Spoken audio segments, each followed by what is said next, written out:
Well, hello, folks out there in YouTube land. Got a big show lined up for you. Let's get right on into it. All right, yeah, this is my Pick'em series. We're also going to talk about Joey Aguilar possibly coming back next year because of an additional year, because of the JUCO rule, NCAA lawsuit. He's a plaintiff now.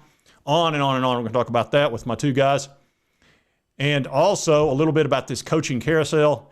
It's been not only crazy, Lane Kiffin's finally given us a date of when he's going to make a decision, or at least Ole Miss, and they've collectively decided that it'll be coming soon. So we're going to talk all about that. Brought in, this is Charlie Bob and Andy. And if you don't know these guys, Charlie Bob is an entertainer, a singer up here in Pigeon Forge, two-time Entertainer of the Year in the Smoky Mountains, and has his own show. And then Andy is a keyboard and singer for the Kingdom Airs at Dollywood and all over the country.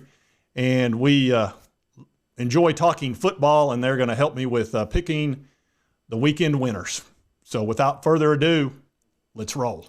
All right, folks, wanted to bring in my pick'ems, but boy, we've had a bunch of news tonight. First, we've got the Joey Aguilar news. He has joined the lawsuit with Diego Pavia. Looks like I think he's going to get an extra year. I feel very confident about it. He's only played 3 Division I years. You're supposed to get 4. Diego got 4. The injunction was in place. I think he'll get an injunction as well. NCAA will back down, or they'll just lose. But anyway, it looks like Joey Aguilar is going to be back for Tennessee next year, which I think is monster news for the Vols. What do you think, Andy, you being a Vol?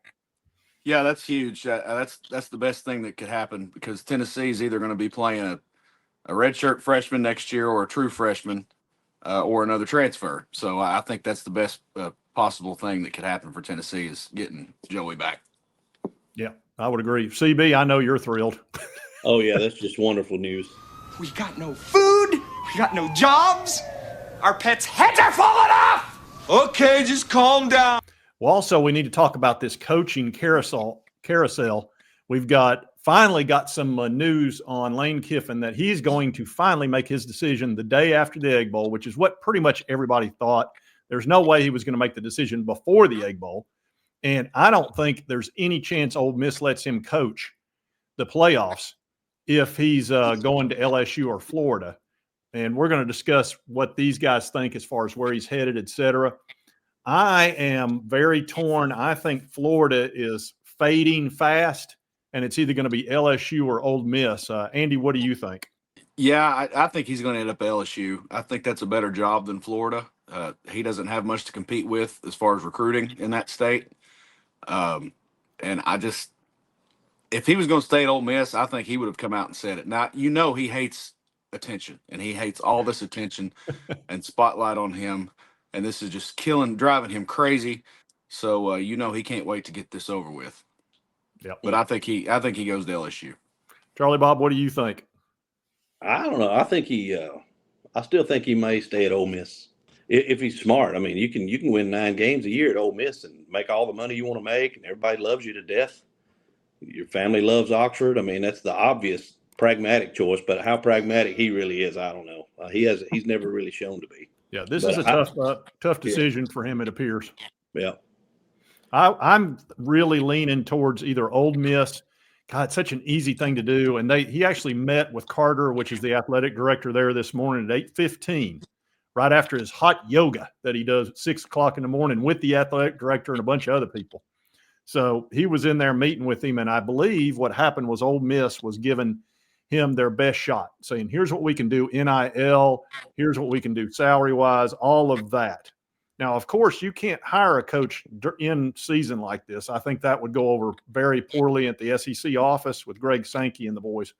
But obviously, we know they're being offered something through Jimmy Sexton. My understanding is Jimmy Sexton wants him to go to LSU and is pushing him that way, but we'll find out soon enough. Obviously, come Monday, we're going to know for sure. But there's no way he's going to coach during the playoffs. Ole Miss is not going to allow that to happen. So that's the one bargaining chip they have on him. And, of course, Florida and LSU, they got to know. Otherwise, you got to get a coach. What's Auburn going to do, Charlie Bob, as far as a coach? I really have no idea. I think they're still interviewing people. They're talking to – I've heard everything from Gruden to Dillingham. Summerall's name's been in the conversation since the beginning. But I I don't know. I don't know if Brom is going to get away from Louisville. Who do you want? If I had to pick out of the group, I would like to see. I think Gruden would be the figurehead that Auburn kind of needs to get out of this. Now they'd still have to hire. I don't think he'd want to be calling plays. I think you want him to just run the overall program and be the face of it. And so he could certainly do that. Or I would go with the offensive head coach and defensive head coach. I would either keep Durkin as the defensive head coach, give him $1.5 million raise, and then I'd find the best offensive guy that I could find and let them both be co-head coaches. I think that may be something that, because these coaching salaries are getting crazy. That doesn't make sense. And if you got a defensive guy and an offensive guy doing most of the coaching anyway, why pay the guy? That's interesting. I've never thought about that. Andy, what do you think? Take his money. Andy, what do you think about that for Auburn? Yeah, I think we're not going to see these high salaries for coaches much. I think we're going to kind of move towards schools putting money into the roster with the NIL now. I think that's the way to go, really. But Moneyball. Yeah. As far as Auburn, I would have went after Alex Golish, but his name's not really coming up anywhere. Of course, he had a bad loss last week too. It's kind of hurt him. Yeah, that would be a good possibility. You get the Josh Heupel style offense, and he's had success down there. He's had 2 top 25 wins, so that would be pretty strong. But this thing's getting ready to come to a head, and teams are going to have to make decisions. The Auburn thing, I could see Gruden being kind of the sexy hire. You do have some people in your university that will probably not be real happy about Gruden, but you know, if he won, they'd probably get over it. Well, I mean, they Freeze had baggage as well. Yeah, Durkin had baggage. I mean, Petrino's got baggage. I mean, there's so much baggage out there that you're not going to find a guy that's been perfect his whole life. There's very few of those out there. Yeah. That are that type that would make that type of difference as well. I got you. All right. Well, we're going to get into this Pick'em series. Let's see. Last week none of us did that great. I did manage to get above 500, 7-6. Charlie Bob, you was 4-9, and Andy was 5-8. So not a very good weekend for us, but maybe things will get better as we go into these games. So let's get into them. Okay, we're going to start out with this first game. It's a Friday night, Florida State at North Carolina State. It's at NC State. Florida State is -5.5. So let's start out with Andy. What do you think, Florida State or North Carolina State? Really not very familiar with NC State this year. I don't think they're very good. So I'll take Florida State in this one. All right, CB. Yeah, I kind of feel the same. I don't. NC State got killed last week, and so I think Florida State's less than a touchdown. So I'll take Florida State too. Yeah, I'm going to take Florida State on this one as well. I'm a fan of that offense of your former quarterback or your former coach, Gus Malzahn's offense. So I'm going to go with Florida State on this one. They've got quite a bit more talent. The talent gap's huge, so I'm going to go that route. All right, let's pull up our next game here. We're not wondering who's going to win this, obviously. We've got Ohio State and Rutgers going at it. It's at the Shoe. It's a 32.5 point spread. This is an in-conference game. In-conference game, and they're favored by 32.5. I mean, the bottom of the Big Ten and the top of the Big Ten, there's no bigger gap in the country than that conference. It's just shocking. Anyway, it's just a matter of whether they want to run the score up on Rutgers or not. It's at the Shoe. So, CB, let's let you go first. I think Rutgers got about half their team suspended because of a fight or something, didn't they? Ooh, I don't know. I don't know about that. I think they're missing some folks, but I'm going to take maybe Ohio one of the State. reasons. Yeah, I'm going to take Ohio State to cover. Okay. Let's see. Andy. You know, speaking of coaches, everybody seems to be sleeping on Greg Schiano. I just can't believe his name's not coming up for all these big jobs. But that's a lot of points, but I'll keep rolling with Ohio State because they've covered a lot this year. All right. Boy, this is a tough one. And you're right. Tennessee blew it. They should have hired Greg Schiano. He'd be so much better than the Josh Heupel they've got now. But, Pat Forday, if he'd have been there to help us, that's the route we would have gone. we'd have had us a Butch Jones bully. He's the bully Butch Jones. Oh, man. Oh, wait, I wrote down the wrong thing there. Y'all picked OSU. 32.5. God, so many points. I mean, anything that goes. I got to take Rutgers on this one. That's just ridiculous. I'll probably end up regretting it because they'll probably win by 40 or 50, but that's just too many points. All right, next ball game. Missouri at Oklahoma. Pretty good ball game right here. Oklahoma is still very much in the playoff scene. They're minus 7.5. Mizzou is a pretty good team. They're 7-3, I believe. Let's see. CB, let's let you go first. You want Oklahoma or Mizzou? Where'd you say it was being played? It's at Oklahoma.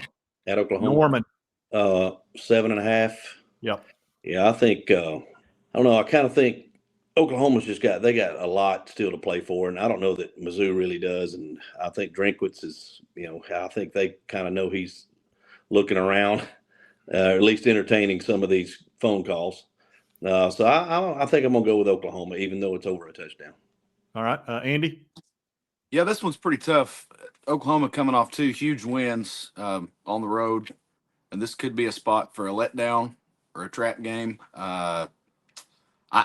I'm not confident, but I'll take Mizzou in those points. All right, I'm going to take Oklahoma. They're playing for their playoff chances, so I don't think they're going to sleep on Mizzou.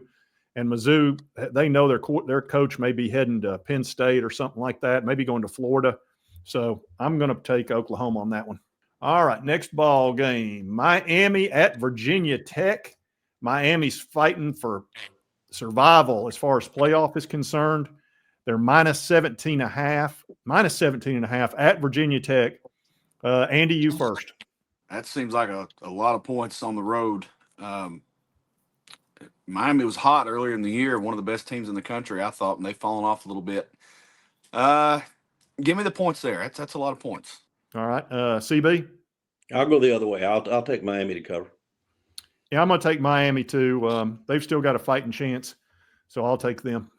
All right, USC at Oregon, 3:30 ball game.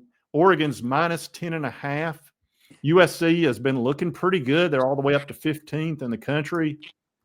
Let's go with me first. Oh man, it's at Oregon.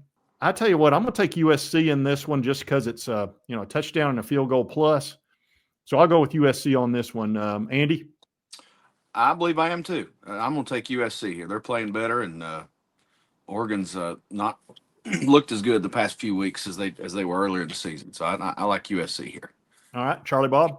I'll go the other way just because I need to catch up. All right. All right, next ball game. This is a very interesting one. Syracuse at Notre Dame. This is ridiculous. You want to know what the point spread is on this one? 35.5. Notre Dame's really struggling here. Syracuse look like terrible. I mean, they just look so bad, but God, that's so many points. I'm going to go first. No, I'm not. I'm going to let Andy go first. I got to think about Syracuse for a minute. I just can't. It's so hard to pull the trigger on them. Andy, you go ahead. That's too many points, I think. 35, that's crazy. It is crazy. I'll take 5 Syracuse. touchdowns. Yeah, I'll take Syracuse. All right, CB? Yeah, I'm gonna take Syracuse as well. Yeah, I mean, pretty much anything that goes wrong and helps out Syracuse. The problem is they don't have a quarterback. Ever since Angeli went down, they're just a shell. You're up 4 touchdowns. Are you really going to play your guys that you need going forward? Yeah. So I'm going to also go with Syracuse because of that very reason. All right, Kentucky at Vanderbilt. Kentucky has been on a run, man, and Vandy is favored by 8.5. Let's see, CB. Let's let you go first on this one. You want Diego, or do you want Kentucky? Where's this again? It's at Vandy. Yeah, Kentucky's hot right now. They've kind of found it a little bit. And gosh, if it was 6.5, I would take Vandy. But at 8.5, I think I'll take the Cats. All right, Andy. I'll go with y'all's boy Diego, and I'll take Vandy. All right, I'm going to take Kentucky because of the points. This might end up being a bit of a defensive scrum at certain points. So yeah, and Cutter Bowley's looked pretty darn good. So I'm going to have to go with Kentucky. I think they'll score some points on Vandy. We might get a little bit of, well, I talked about a defensive scrum. We might get a shootout too. This is one you just don't know. So anyway, I'm taking Kentucky. All right. Arkansas at Texas. Texas minus 8.5. Not that big a spread. Arkansas has been scoring. They can't seem to win, though. Let's start with Andy on this one. You want Ark or Texas? Give me Texas here.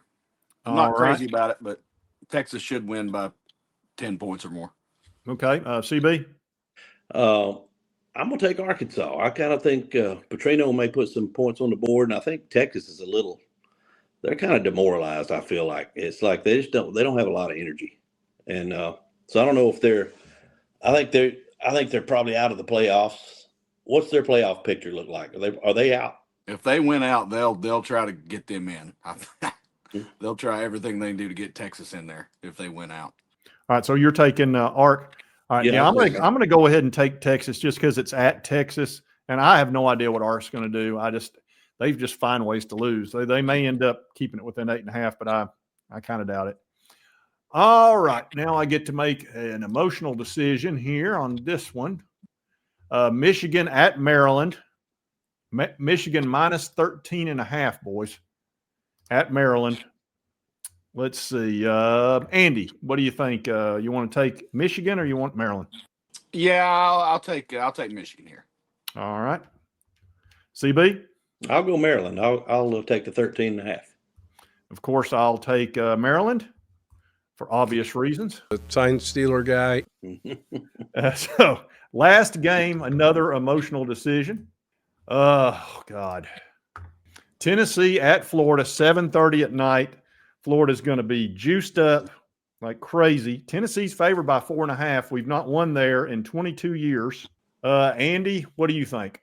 Tennessee's the better team. Florida's got a lot of players out. There's no reason Tennessee should lose this game, but it's Florida and it's the Swamp. And I'm just traumatized by this series.